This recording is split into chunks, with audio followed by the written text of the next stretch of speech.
It's true, bamboo bedding is dreamy to sleep on. That's why Quince aptly named their Bamboo Dream Quilt Set. Coming in 12 colors, you're absolutely going to love this quilt and 2 shams set.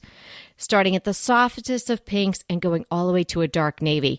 It's going to be perfect for anyone's room. Your own, your guest rooms, your kids' rooms, maybe even back to the dorm bedding. Quince has everything you need to elevate your space, from bedding to soft organic towels, airy curtains, and premium kitchen tools designed for everyday use. And of course, as you know, Quince has gorgeous cashmere and other wardrobe essentials. And the best part, Quince's products are half the cost of similar brands.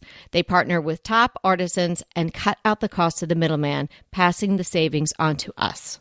Thank you, Quince.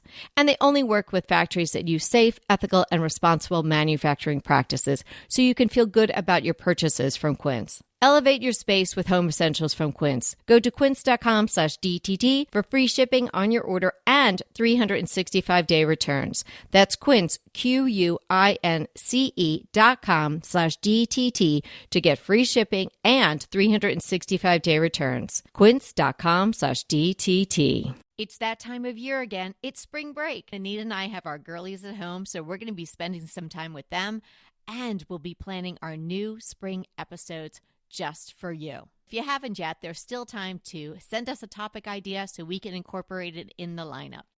We know you can do it, and we're here to help.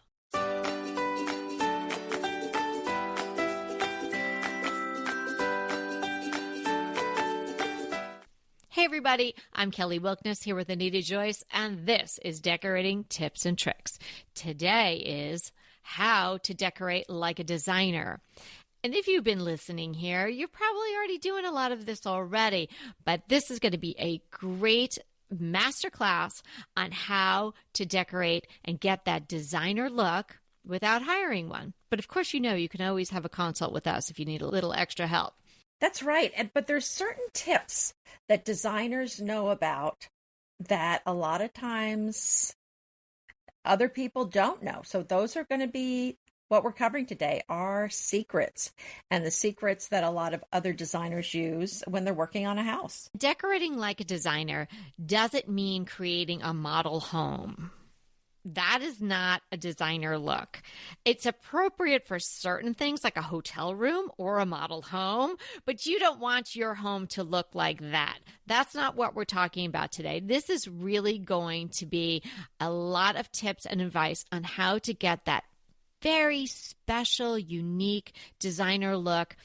And when I say, taking it up a notch, I don't necessarily mean in price point, but you'll understand as we go through what I mean by just taking your decorating up a notch and making it look like a designer came in and did it.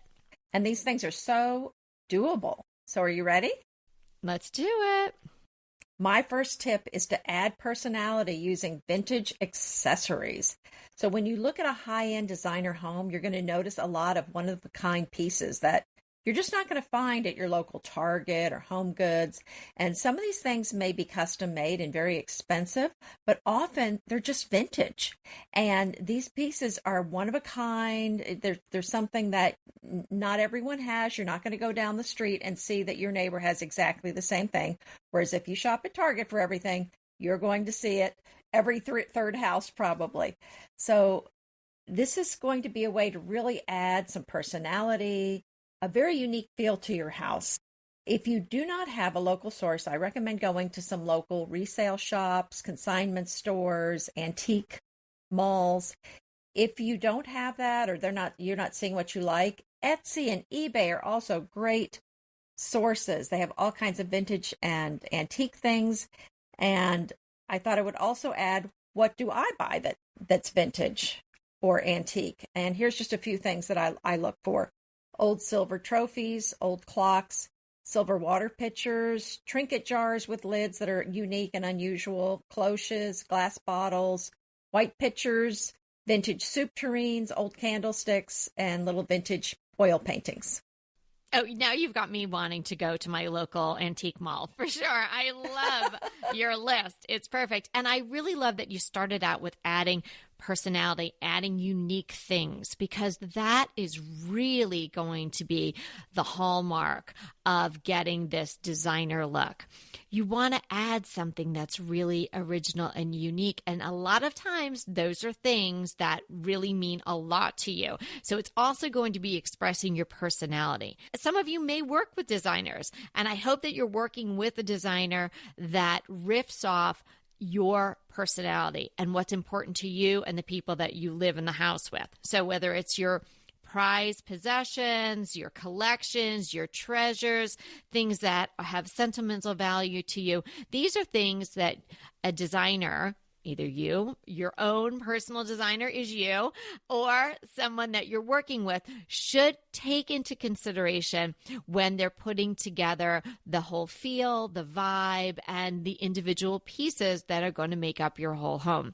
I was just with a new client the other day, and we were talking about all kinds of things that she wanted to do, from ripping out the kitchen to removing, dare I say, popcorn ceiling and whatnot.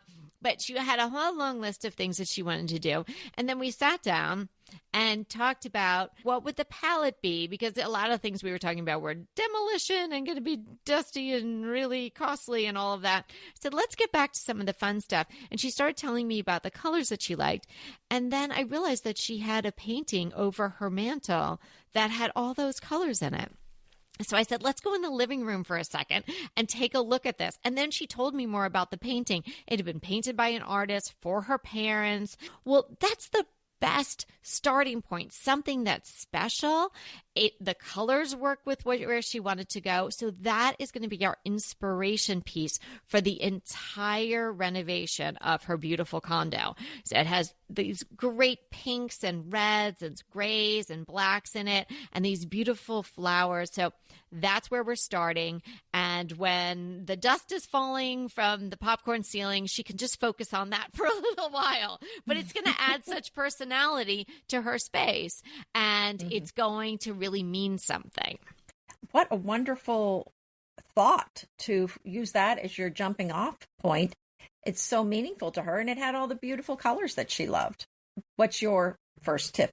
I think it's really important to layer. Layering really does give off the designer feel, because you're making that extra effort. You're combining things. You're adding additional textures. So whether you're talking about adding a rug on top of a sisal, or you're laying something over the back of your sofa, or you're arranging more than one pillow on a sofa or on a chair, that's a great way to add a designer feel, because it takes a little bit more effort. You're going to have to give it some consideration. It's going to look like it was really well thought out and that it was purposeful. And it just lends a whole different feel. Picture a room in your mind's eye that, let's use gray because that's been so popular. So it's sort of a gray wash floor, and then there's just a gray area rug, and then the sofa's gray, and then the pillows are various shades of neutrals. Well, that's nice, and it's kind of calming, but it's not that interesting. Now, maybe layer on top of that gray rug, an interesting hide or a vibrant rug under the coffee table, and then maybe add a throw. And even if you want to stay in the neutrals, add something that's got a lot of heft and some texture to it. So not only is that tactilely interesting, but it's interesting to your eye because of the textures. Add some pillows that are of different fabrics. All that is layering, and that really lends to the designer feel. Oh, you're so right. And when we talk about textures and layers, we're not just talking about pillows and throws and cushions. We're also talking about even things like ceramic elements and metal elements and stained wood. You want lots of different materials in the room, different textures. So that's a great start to a beautiful room. And while we're talking about that, you started talking about the color in the room. Also about, you were talking about layering with grays, but maybe you want to add some more color. So my next tip is to use color with caution.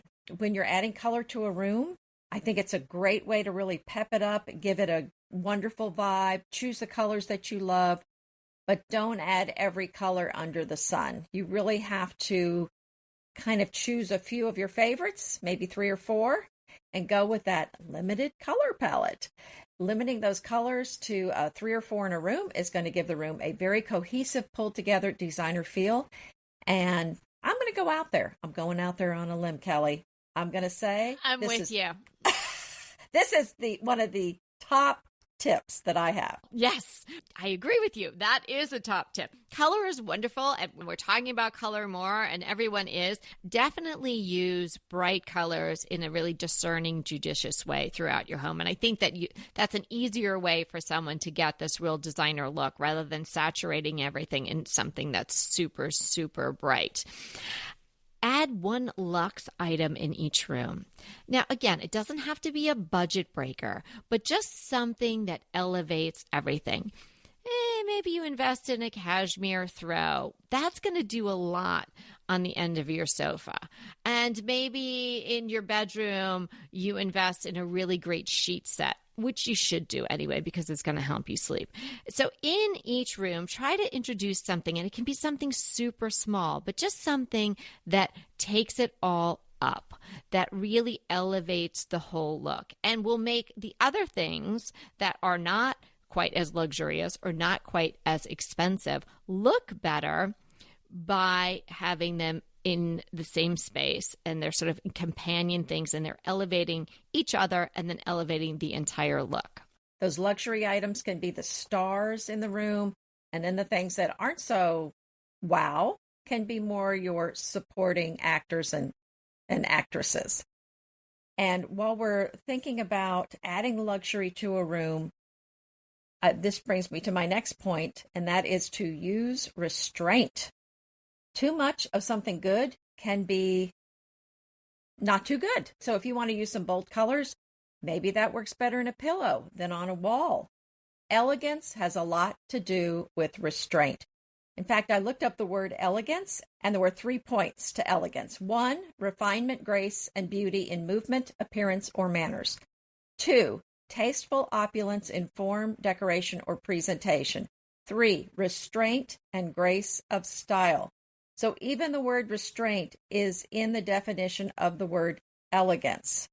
So elegance is not just about what you put in the room, but what you take out of the room or what you keep from putting in the room. So it's curation. That's key here. And use an edited hand. Well said. Was your picture next to the word elegance? Because you know what's that saying? your picture's next to that in the dictionary. Because you're very elegant. Your home is very elegant. So I think that all of those things really could describe my friend Anita very well. Oh, thank you, darling. How about some out-of-the-box thinking? Be a bit bold. Do something different. Really consider the space. Everybody's home, even if you're in a cul-de-sac and all the houses look exactly the same, everybody's home can be completely different inside. So you've got 4 walls, you've got a ceiling and a floor. Well, the people next door do too, but you could treat yours completely differently. And it's what you had said earlier, Kelly. This is what makes it not look like a home in a catalog or a model home. Those homes may be done well, but they don't have the homeowner's personality in them.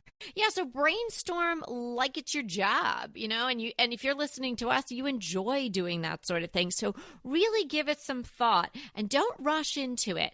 Give yourself time, particularly if you haven't been in your home for too long. Give yourself some time to live in it and really consider it. Sometimes I just sit in a room and I look around and think, what does this need? Or I'm kind of at the point now in my decorating of this home anyway, is, what can I change? Because I've already done something just to shake it up a little bit. And sometimes it's just moving things around, but definitely brainstorm. Think about all the things that you could use that you have and things that you could, apply to the walls, colors that you could use, things that would really bring out your unique personality and give your home this sense that nobody else in the rest of the planet has these same things arranged in the same way. That's so true, Kelly. You really need to spend some time daydreaming and blue sky thinking, what would I do with this house if I could do anything? And kind of think about, well, maybe I would add a library. Maybe I would add a conservatory. I mean, all these things, obviously, a lot of this stuff you're not going to do, but there might be some elements of that you could add in. So you start with the sky's the limit, and then you scale it back to how can I add that sort of a feeling without going all the way. So maybe you could put in an extra window if you wanted a sunroom, for example. So there's a lot of things that you can do, but it all starts with dreaming. It all starts with that spark of creativity. So you've got to start there. My next tip is to add black to every room, or at least some dark colors, because I think that's something that people don't think about, is the fact that you need lights and darks in your room. And a few years ago, a lot of people were doing this thing with white, and they would do their whole rooms. Remember that, Kelly? Everything was white. Yes. Very floaty. Mm-hmm. Right. And it didn't, what you just said is what I was thinking. It floated. It didn't get grounded. It was too light, and it looked too ethereal. They needed some darkness. They needed some black or dark colors in there to balance out the room. Spray paint something black. See what it does to your room, and I can guarantee you it's going to improve it. So getting now to a little bit more nitty gritty, don't skimp on the window treatments.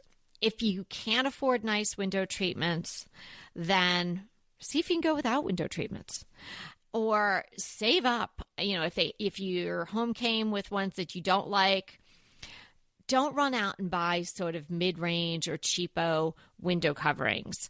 Now, they might block the light, they might give you a little privacy, but what we're talking about today is how to decorate like a designer. So if you really want to decorate like a designer and have your home have that feeling that it's very well put together and curated, cheap window coverings is going to just crush those dreams, because they're just nothing good about cheap window treatments. And Kelly, were you at my farm? I'm taking down the old shades that are yellowing and falling apart, and I just did the bedroom and I ordered the rest of the farmhouse. So, oh my goodness, what a difference. And I have to agree with you 100%. It looks so much better. Yes. And we talk a lot about foregoing window treatments. We'd prefer the natural light. I mean, we live in, at least when Anita's in the city, and in my home, we're close to neighbors. We need something on the windows, but I would rather, if I was moving into a home or I'd been there for a while and I couldn't afford something that looked really good, I would just hold off, and I'd keep putting my money away and saving for really nice window treatments. And they don't have to be crazy expensive, like going to a dedicated custom drapery company. There's Smith & Noble, there's the Shade Store, there are a lot of other smaller companies, Barn & Willow. The fabric obviously makes a big difference as to the way they hang. This is not an episode about curtains and draperies per se. We can send you back and link to a lot of the other ones that we did about that particular topic. But if you want to decorate like a designer and have a designer look, then you're really going to have to invest a little bit in the window coverings. There are a lot of other places that you can save, but I don't think you can save and still achieve a good designer look with respect to your window coverings. I'm sorry, I'm just going to draw that line in the sand. Unless you're an excellent seamstress and you make your own. Hey, we'll be right back with the rest of the show, but keep listening so we can continue bringing you DTT.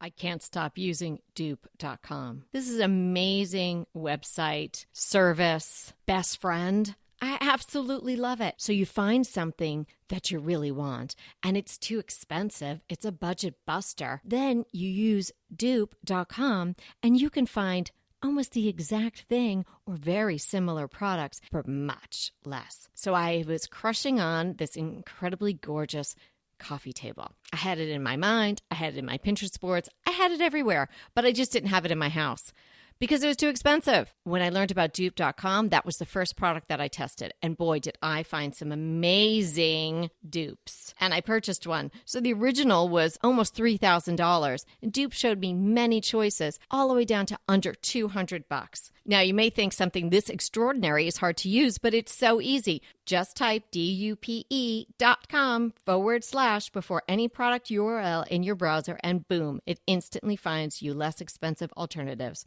They even have an app and a browser extension you can download. No account required, no sign up required. It's completely free. That's completely free free to use. Stop wasting your money on brand names and start saving with dupe.com today.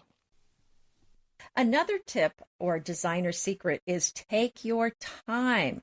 I think this is when we end up making really bad decisions, is when we feel like we have got to get this done this week, or we just moved in and boy, it better look right at the end of the month. You're rushing out, you're making quick decisions, you're buying stuff because it's in front of you, not because it's the best thing. So really take your time, space it out, enjoy the process. I think there's a lot to be said for enjoying the process and not just enjoying the end result. And I think you're going to end up with a much better designed room if you take your time. If you do it in bulk, you really don't have the opportunity to continue thinking about it, continue the brainstorming, and riff off one piece and then figure out how or what you should add next.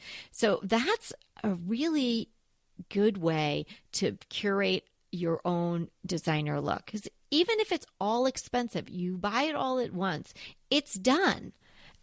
You don't really then have the opportunity to say, oh, well, now I see this in my space, and what it really needs is, a low hourglass metal side table. But I didn't know that when I bought them all together because I didn't see them in the space. So I really like to step into my decorating pretty slowly.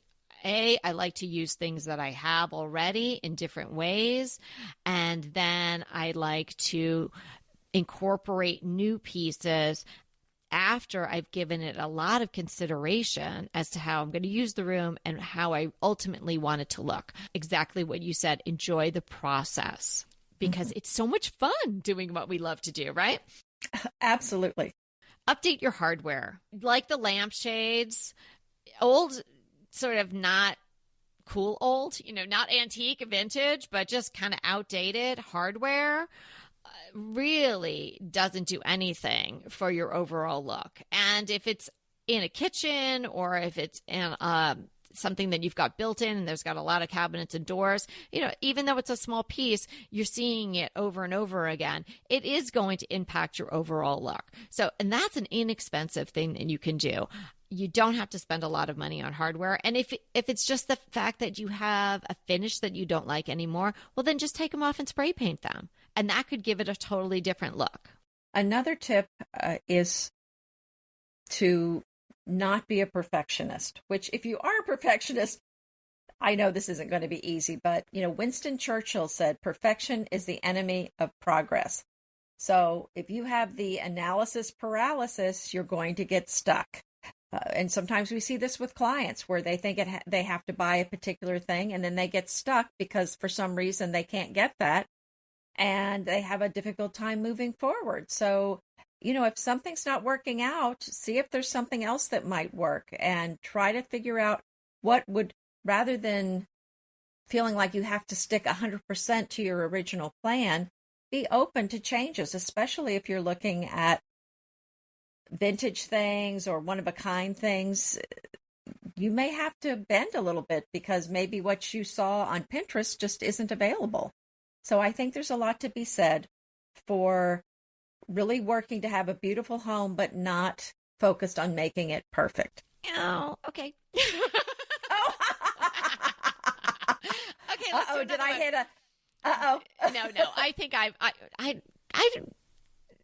I'm type A for sure. Let's just be honest. I know I am. I like things a certain way. And I tend to be for sure. And I tend to be, perfect. I don't know if that's the word. I'm definitely not perfect. That's not what I'm saying. But I I don't know that I strive for perfection, but I have a certain, I want to achieve a certain look in my home. And so I don't know. Is that striving for perfection? Well, I think if you're making progress, I think that's great. And I mean, there's nothing wrong with wanting it to be a certain way. What I'm suggesting is if it's taking you 6 months to pick out a white paint color for your house, maybe it's time to move on and make that decision. Maybe it's the idea of knowing what your air quote perfect is. Now we're getting really sort of metaphysical, aren't we? We went from very specific, change your hardware possibly, to something a little more out there. But yeah, what is your air quote perfect? At some point you have to make a decision. So if you figure out what your perfect is, or what your level of perfect is, or your level of decorating, whatever word you want to put in there, then it's easier to make the decision rather than sort of not knowing. And I think taking the time, bringing it back to that great tip of taking the time, that gives you the opportunity to know what that answer is, right? To know what the perfect white is, to know what the perfect sofa is, and whatever that perfect is for you, right? So I don't know, am I getting a little too woo-woo out there? But I don't want anyone to be paralyzed by all the decisions that you have to make. Just take your time, figure out what really is going to work for you, and then research it and listen to our back episodes, and we have answers to mostly all these questions after 543 episodes, right? You can, if you want to know what the right white is, we've got the episode for you. Here's another very specific one. Avoid clutter at all costs.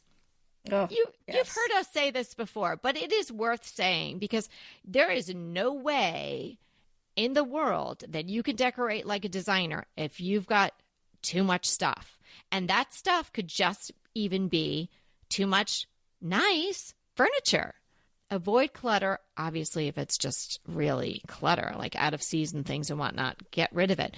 But take the time, be in the room. Is there too much furniture in here? What would it feel like if X and Y were gone? Try that, move some stuff out, and I think you're going to like it a lot more because designers do embrace some negative space. Ooh, that's like a saying. I could put that on a pillow or something, but didn't that rhyme? I love that. Another thing is if you are going for a neutral look, we love neutral rooms, but a neutral room does not mean no color. That's something that I see a lot of where someone said, I'm going to go neutral, and there's not a sprig of color in the room. That's not what that means. That means your foundation pieces are a neutral color, but you're still going to add some color with artwork, with maybe a rug, with pillows. Just like I said, every room needs some black. Every room needs some color somewhere, even if you just do it in the rug and the artwork. It needs something in the room.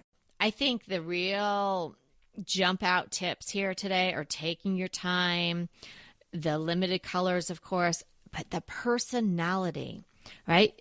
The bottom line is trying to bring your personality through. It's really key. And it's sort of counterintuitive when you think about like hiring a designer to give your home your personality. So only you can do that the best way possible. And we are hoping that we're giving you the confidence, right, that you can do that. So hopefully all these tips really resonated with everyone and that you'll take the time to think out of the box and consider your space and make it your own. Anita, what are we defining today? Today, I thought we would define davenport, sofa, and couch. Because they can mean the same thing, but do they really? Oh, I am on the edge of my seat. Okay. So couch is a 17th and 18th century term for a daybed or a long upholstered seat for reclining. So the word comes from the old French verb couche, which means to lie down. So because of that, the term couch was primarily used to describe a piece of furniture used for reclining or sleeping, like a chaise longue. So it Can you say that one more time? That's a sentence. Chaise longue. Chaise longue. Okay. So it originally did not have any arms. So it wasn't used as a term for a sofa until recently. So the word couch is used in Australia, North America, and South Africa to describe a sofa. And when you think of a couch, it usually describes a comfortable, informal seating where you might watch movies. And think of the word couch, it's informal, and think of it with the word slouch. So that's someplace that you would slouch and relax. Oh, that's good. So a davenport was originally the name of a series of sofas made by the Massachusetts furniture manufacturer A.H. Davenport and Company in the late 1800s. And since it was such a popular model, the name stuck to describe. Oh, that's so interesting. It's like Kleenex. That's what I was going to say. It's like Kleenex. So davenport was a specific model of sofa, but it came to mean sofa. Unless you're in the UK, where a davenport is a writing desk. I just listened to something, and it was a British person and an American person on a podcast, and they were saying so many different words for the same thing, and they were like, "Yes, we're divided by our common language." Because there are so many things, right? That's different. Oh yeah, cushion and pillow, a jumper. Yeah. The boot, all that stuff. That's on your sweater, right? I know. Okay, so a sofa. The term sofa originated in the 1620s, and it referred to a raised section of a floor covered with carpets and cushions. And it's from the Turkish word sofa, or the Arabic suffa, S-U-F-F-A-H, which was a stone bench or a couch. So there's also a definition in 1717 that refers to a long seated seat for reclining as the definition of the word sofa. So sofa can mean couch, but couch is a term that is used pretty much just in North America, Australia, and South Africa, where the term sofa is used more often in the United Kingdom, Ireland, and India to really describe the same thing, basically. But just to keep in mind, just as a summary, if you're slouching, it's a couch. Okay. If it's a designer piece, it's a sofa. And if you're really old, it's a davenport. Okay. That's perfect. Okay. So I guess the more Victorian lined sofa, or I shouldn't call it anything. I guess the more Victorian lined piece that I have in my living room that I had reupholstered would be a sofa, because you can't really slouch. You can recline, but you can't slouch. But then the sectional we have out in the family room is a couch. Is that right? Got it. Yes. I think you got it. Ding, ding, ding. She got it.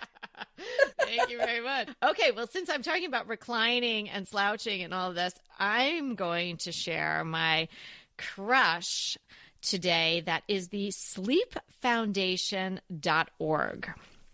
Now, I stumbled upon this because I was looking for a mattress in a box. And I had no idea how to figure out which one was better, other than, I'm seeing more ads for this one than the other one. And I was doing some research and seeing if I could find some blogs or blah, blah, blah. But then I stumbled upon sleepfoundation.org, and it is an independent website, and it is about sleep. It's not like they're trying to sell you a mattress. And it's almost like Consumer Reports, but just for mattresses and sleep-related things.